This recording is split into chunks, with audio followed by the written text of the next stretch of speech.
student council is expecting our idea for the fundraiser today.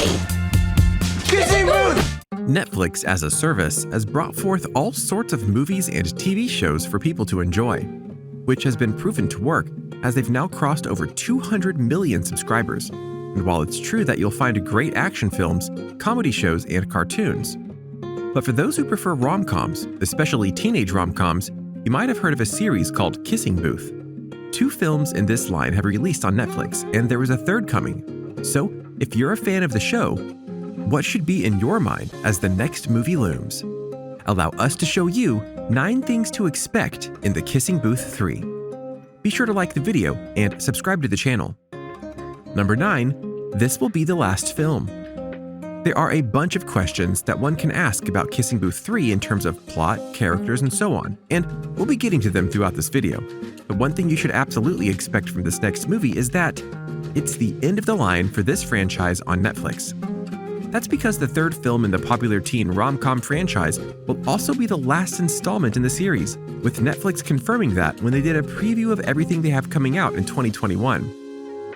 In the video that was shown, star Joey King is seen as saying, "I love seeing an incredible story come to an end." The final film will see King, Jacob Elordi, and Joel Courtney reprising their much-loved roles for one last drama-filled film that will no doubt fill fans with joy, sadness, tears, laughter, and everything else you'd expect from a movie like this. Is it fair for the movie series to go out like this? Honestly, yes. Yes, it is. Because in terms of plot, the end game is in sight. And that is another thing you should expect. Not only an ending, but an ending that'll hopefully tie up everything that has been going through the first 2 movies so far. Number 8, Elle's Choice. Let's start with the main character, shall we? Because she has a lot going on. In addition to trying to make sure her relationship with Noah stays alive, Elle is also dealing with college applications. Elle and her best friend Lee have had a pact since they were kids that they'd attend UC Berkeley together. But when Noah suggests Elle apply to schools in Boston, including Harvard where he's at, things get complicated. As it should. It's a teenage rom-com after all. The second movie concludes with Elle telling Lee and Noah that she's been waitlisted at both UC Berkeley and Harvard. However, when Elle gets home, she finally opens her letters, and we learn that she's been accepted to both schools. Which, on any other day, would be awesome because it means she has options. But in this case, it means she has to make a literal life-altering decision. No matter who she chooses, there's going to be backlash, relationship-wise, in one form or another. No doubt the film will either start by revealing this decision or force viewers to wait as she continues to weigh all her options, which, if you recall, is more than just the 2 we laid out. Oh, okay, yeah, maybe I'll think about that. Maybe you'll think about it. Okay. Number 7, The New Guy. Kissing Booth 2 added certain characters that brought a lot of drama and comedy to the proceedings, and one of the ones that really affected Elle was Marco. We mention him because he honestly hasn't said much about his life and relations. He mentions at one point that he has a sister, but besides knowing that very basic knowledge, there was no information on Marco. Where did he come from? Why did he move?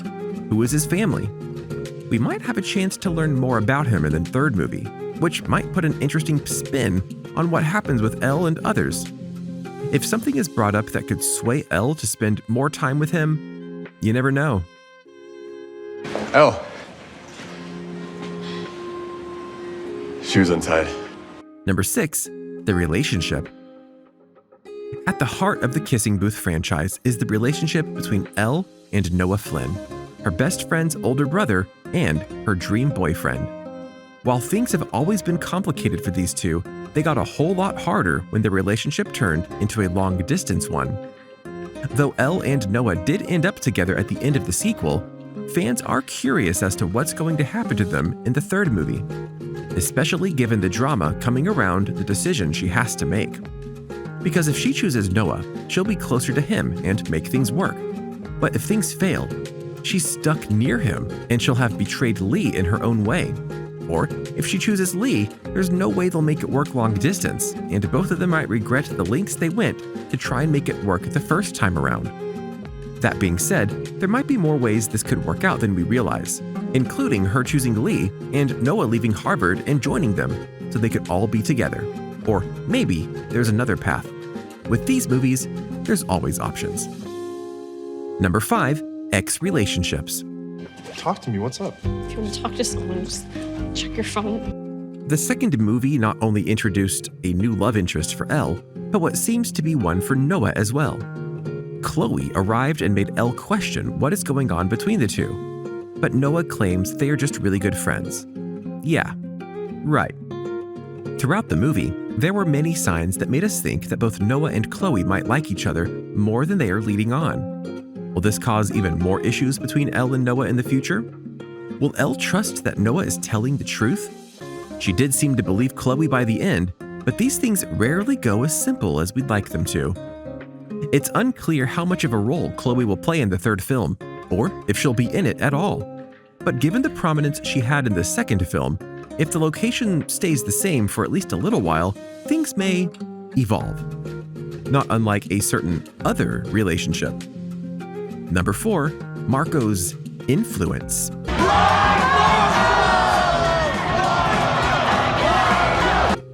Love triangles are easily the bread and butter of teen rom-coms, and The Kissing Booth 2 is no different. With Noah away at college and Lee busy with his own girlfriend, Elle starts hanging out with Marco. Though the two don't like each other at first, their obsessive rehearsal schedule helps get them closer. By the end of the film, Marco and Elle have kissed, and Elle has made it clear that while she likes him, Marco is not the one.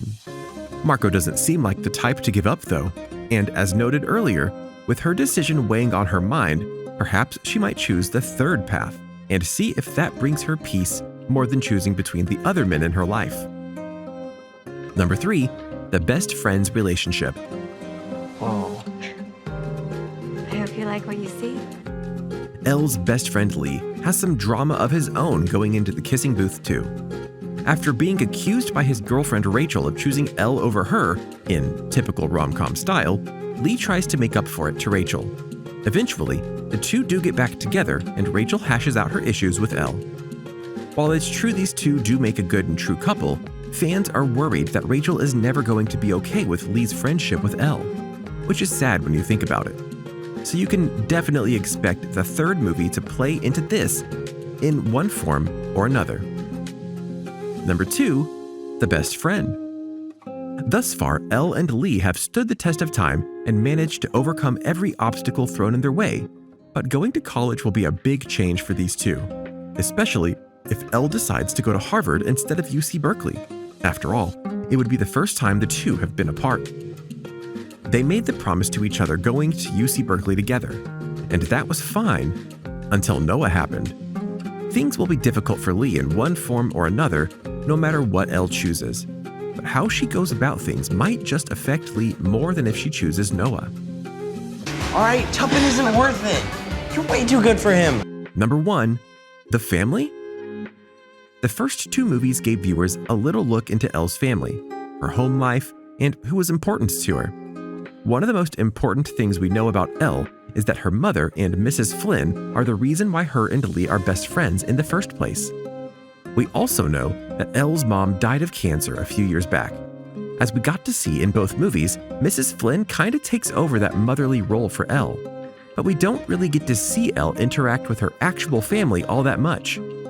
What viewers need is some more scenes with Mrs. Flynn, and even more with Elle's father and little brother. Although this sequel provided a good father-daughter talk scene, getting more with Elle and her family, and not just her friends and boyfriend, especially before she goes off to college, is something that you should expect to see more of in the final film. So what do you think? What do you think of this look at the various parts of Kissing Booth 3 and how things might turn out as it goes into the final film?